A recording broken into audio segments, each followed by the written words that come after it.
Let's talk about summits. So summits have been something that have been around for years. They were considerably more popular a few years ago. They're still continuing to be used. The question is, should you be running a summit today? Is that a good idea or not? So remember, a summit tends to have multiple presenters across a number of days that are all speaking around a certain theme. It can either be live or it can be recorded. Today, they tend to be much more recorded than live. They are usually free, and then they will have a paid option to them, a VIP package or something like that will then tend to have things like recordings, maybe early access, and other kinds of elements, maybe a live element, Q&A session or something like that in that package, maybe transcripts, those kinds of things. So let's talk about, is it a good idea for you to run one of these today? So the first thing is that they can be great for list building. If you want to put a number of people on your list, running a summit is one of the fastest and easiest ways to do that. If you're going to do it for that reason, you have to make sure that every one of your summit presenters mails for you. Because if they don't, and you make it an optional thing and you don't follow up with them and ensure that they actually mail and check them off a list that they've actually mailed, then you're probably not going to get very many people in your summit other than the people that you bring in yourself. But so that's what summits tend to be good for. But what they tend to not be good for is, first off, selling additional products during the summit. And when I say additional products, I'm referring to a high-end product. So let's say you've got a product you want to go into launch, and so you do a summit, and so you're planning on maybe the last day of the summit, you're going to promote your $1,997 or $997 product in there. I will tell you, that rarely tends to work. We'll talk more about that in a moment. Next is they tend to not be all that good at putting buyers on your list. Remember, people who come to a summit come because they're getting something for free. They're getting 3 days, a week, whatever it is, of all these free presentations. And so it tends to not necessarily put buyers on your list, though what it depends on is the quality of the people's lists who mail for you. So a lot of people who are summit guests tend to mail maybe their non-buyer list or something like that. And so what ends up happening is you get a list full of people who want something for free and don't necessarily want to buy from you. And so just be aware in this process, you may or may not get buyers on your list. You'll probably get a lot of people on your list, but they may or may not be buyers. So let's talk about some of the mistakes that people make when they run a summit. Number one is selling your expensive product on the last day. So the problem with this is that by the time you get to the last day, so let's say you're doing 5 or 10 presentations a day that are released each day, either live or recorded.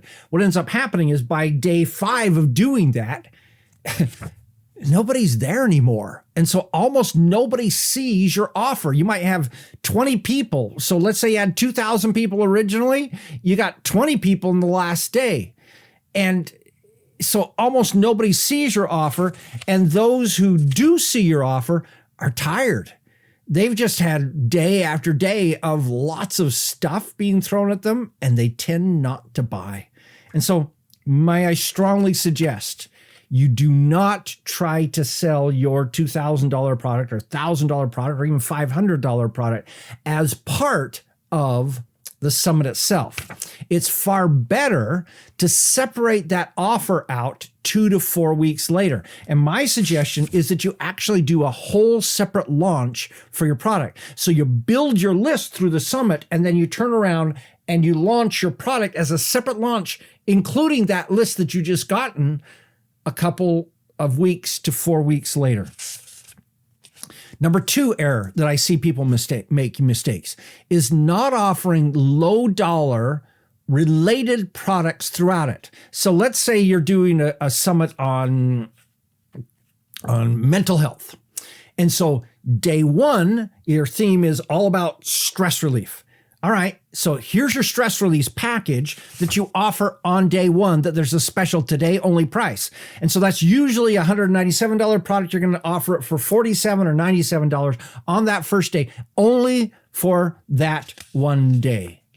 Then day two, it's going to be on meditation.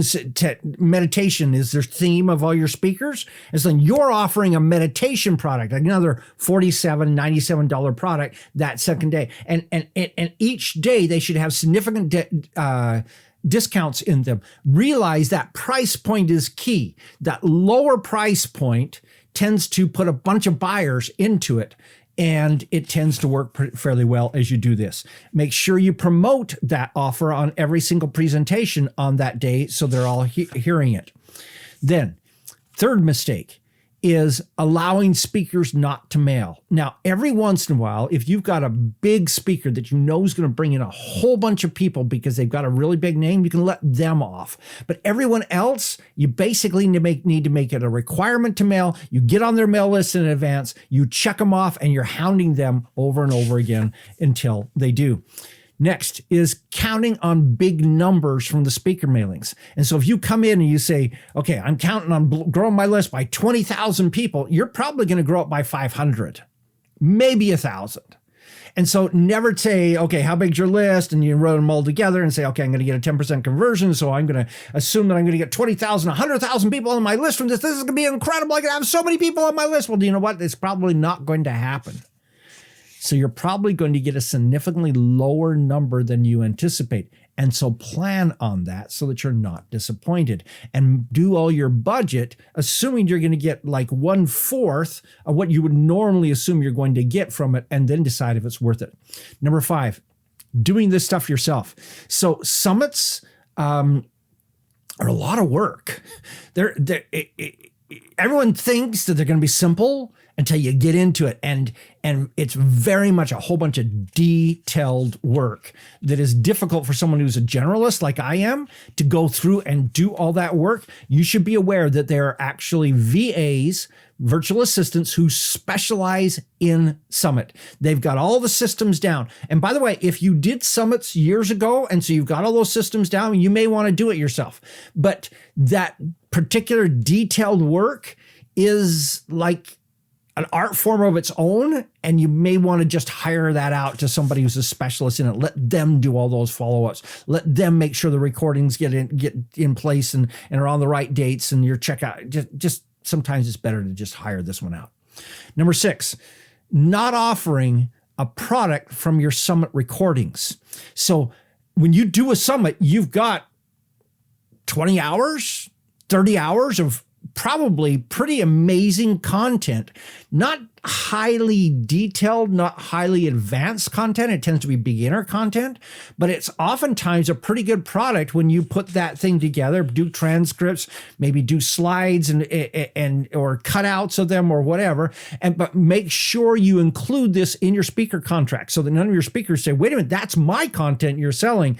You're making it very clear from the beginning that whatever they present, you're going to be wrapping into a product later on. So remember, as you plan a summit, your main summit objective needs to be list build. Recognizing you may or may not get buyers on that list, but it is going to be list build. It also, by the way, a summit can be an excellent primer to prime the pump in advance of your launch.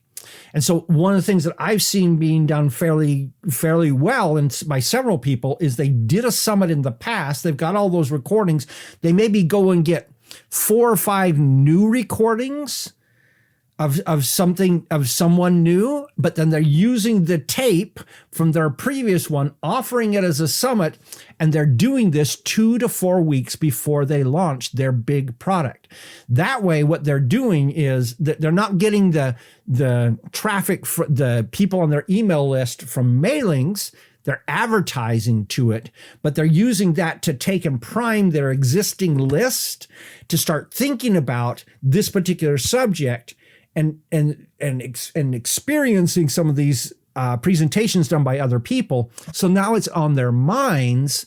So now 4 weeks later, you launch your product. What we found is it oftentimes tends to increase sales of your product because you've done this summit in advance of that.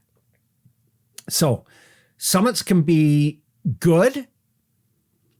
They're probably not today great like they used to be. It used to be 10 years ago, maybe 12 years ago, they were great. I mean, people were literally putting 20 to 100,000 people on their list doing summits.